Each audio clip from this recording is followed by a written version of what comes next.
Hello， 大家好，这里呢就是我们这个村子修的第2条路的终点，它是接驳在我们现在所处的这个硬化道路上面的起始点呢，大家都已经清楚了。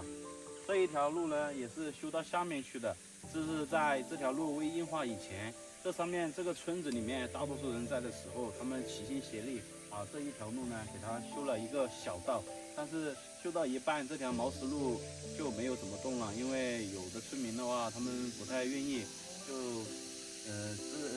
把它修成这个样子。之前呢，给这条路就是挖机来挖这条路的时候，顺便呢，村支书把下面这条路也给它修理了一下。现在呢，我就带大家在这条终点，这条途径上面，我们去看一下。之前挖机来挖这条路的时候呢，也就是随便给它掏了一下那些泥土啊，还有一些石块给它挪到旁边去了。但是虽然说挖机给它加宽了一点点，但是这条路的话还是不能通车的。大家看，这一条路也就是组长爷爷他们经常在走，因为平常他放牛啊，就是从他们家往这条路给那些牛啊给放出去，所以这一条小路就是他们走出来的，也就他们在走，走的也不多，所以这条路上杂草还是长得蛮多的。听组长爷爷说，以前他们村组织村民自发的来给这条修这条路的时候呢，给他浅浅的修理了一下，好像是修到那个石林那块去了，但是再往下的话，貌似是因为有村民阻挡，所以这条路也就这样搁置了，可惜了。如果以前就把这条路给它修理出来的话，我觉得可能好多年以前政府就可以把这条路给它硬化掉了。属实是可惜，这条路相当于是半途而废了吧。不过现在呢，这个计划又被重新提起来，也算是一件比较，怎么说呢，比较好的一件事情吧。大家说是不是？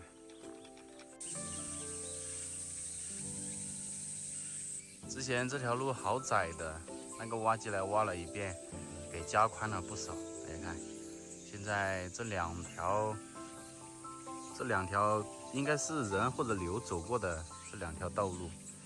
很像车辙印，是不是？但是实际上它不是，也就是牛给它踩出来的。之前我听村支书给我们说过，说如果这条路修通以后，要打算围绕这个村子的那个石林，以特色好好开发一下咱们这个村儿，能不能给它开发出来？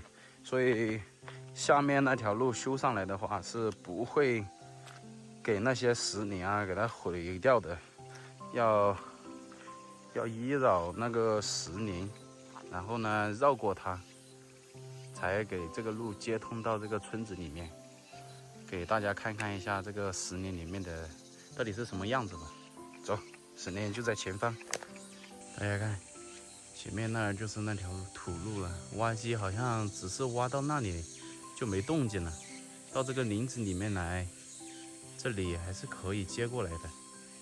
看，一直从这儿延伸出去，延伸到悬崖那个地方，然后呢就蜿蜒向下。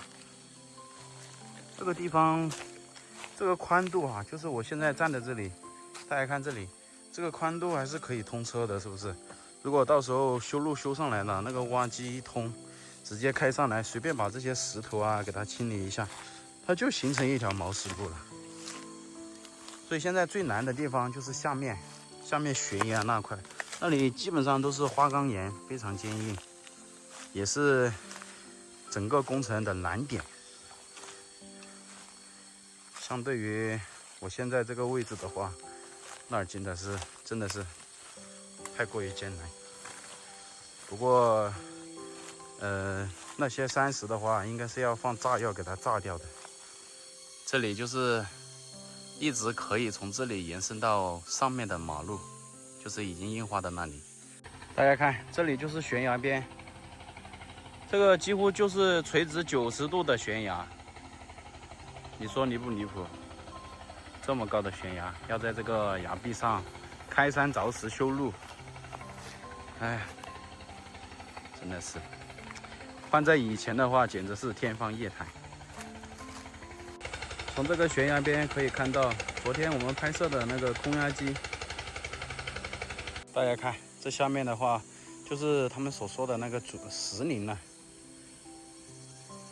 不过现在看不明显，要待到秋天，这些杂草啊，全都给它枯萎的时候，看着就比较壮观。不过现在也只能看到一种模糊的痕迹，大家看。其实还是挺奇怪的，这个石林的规模，不算太大，有点小。如果给它开发出来的话，好好给它规划设计一下，我觉得这里还是挺不错的。而且这里的这些树木啊，非常高大，大家看，非常凉快。如果有人在这里来玩耍的话，也比较舒服一点，确实是。看，全是这种沟壑纵横的这种石林，像刀片似的。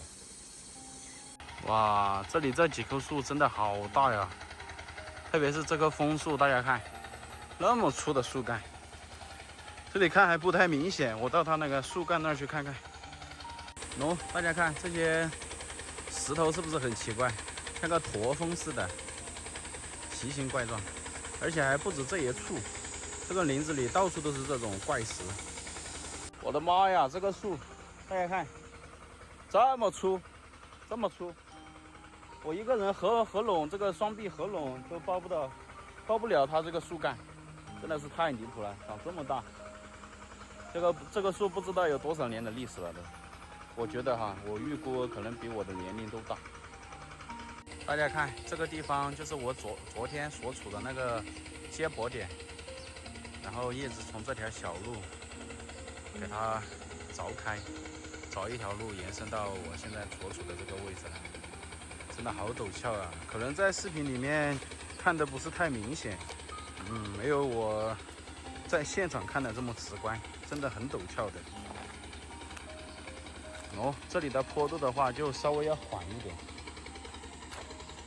我觉得到时候他们要修路的话，可能沿着这个大斜坡，大家看这里就是一个稍微比较平缓的一个斜坡，从这里一直延伸上来的话，可能那个难度的话就稍微要小一点。然后这个斜坡这里是有一条小路的，一直往下走，一直往下走，到昨天的那个山谷里面。看这个山摇，我的天哪，真的是90度的山摇，太厉害了。从那儿过去呢，就能看到城区了。大家看这个路程是不是近了许多？我怎么感觉这条路是通向昨天我去看的那个山洞那块呢？这个路径很像啊。大家看下面，放牛爷爷和组长爷爷他们家下面就全是这种花岗岩，好大的花岗岩遍地都是巨石和巨树。这个在这种地形上修路难度之大，大家可想而知。哇塞！通过这些灌木的缝隙呢，能看到这个最底部。我的老天爷，这个90度的崖壁可不是开玩笑的。以前，大家看这些石块，在旁边垒起来的这种，全是以前的那种碎石，被以往这个村子里的人呢，给它垒放在一边的。哇！如果不是他们把这个边给它砌得，这一道石坎的话，旁边真的非常危险。不过，如果到时候这条路沿着这个坡一直往向上的话，旁边这些地形可以利用一下耶。看，直接在上面覆盖一层泥土，然后给它硬化掉就可以了。这样的话，这个坡度缓一点，旁边呢又有以前的那种基础可用，这样下来，这条道路的施工难度应该会降低很多，跟个古栈道一样。这些悬崖上的石洞还有点多，里面不知道有多深。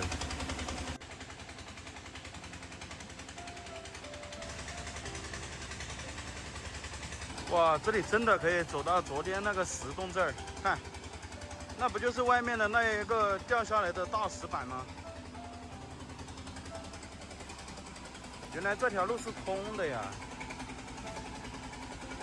大家看，我沿着这条路一直从我们家那儿一直走下来，走到了这个石洞这儿，这里居然是连通的。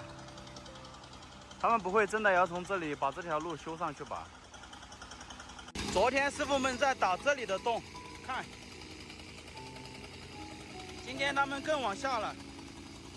今天他们在下面去了，正在砍那些树木。这里怎么会有水管呢？这倒是有点奇怪了，上面没有出水点。哦，这有个洞，这个洞里面不会有水吧？我看这个管子是从这里面延伸出来的。咦，貌似真的有水哎！哎呀，果然是从这里出来的，这里面还有水。它这个洞口出来的水应该是用来灌溉田的，难怪有管子给这里架着。这里这种石壁路，这种岩石路，我觉得还是非常有年代感的。如果到时候把这条路修通以后呢，这个集体组织一下，把这条路给它修缮一下，修得更好看一点，还是挺有观赏价值的。